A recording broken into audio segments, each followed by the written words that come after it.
So in today's video, we'll talk about some authentication security features in Azure Active Directory. So let's start the video. So we'll cover these three features. First one is multi-factor authentication. Then the second one is self-service password reset. Then single sign-on. So let's start the video. So first of all, let's talk about multi-factor authentication.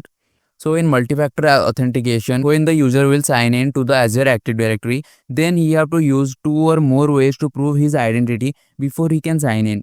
That means that after the user enter his username and password, the user need to provide some more data to prove his identity, like Microsoft Authenticator app or any OTP that will be sent to the user's email ID or phone number.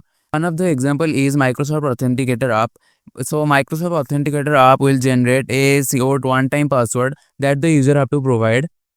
Now let's talk about self-service password reset. In self-service password reset, the user can change their own password without needing to contact to the IT help desk. So this feature is like forget password in any website. But here, to reset your password, you have to go through some extra security process like answering the security questions.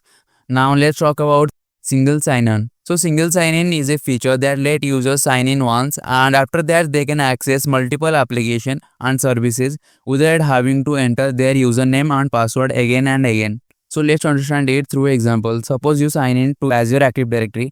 After that, if you want to log in with the same email ID to your Salesforce or SharePoint application, then you don't need to sign in again. You will be automatically authenticated to that application. And that's how single sign-on is used.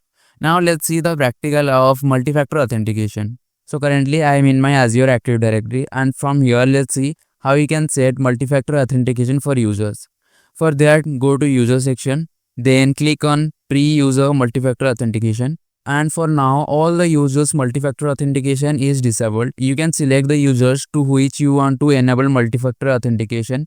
After that, you can click on enable multi-factor authentication. Now for that users, multi-factor authentication is now enabled. As you can see, now multi-factor authentication for the user Bob is enabled.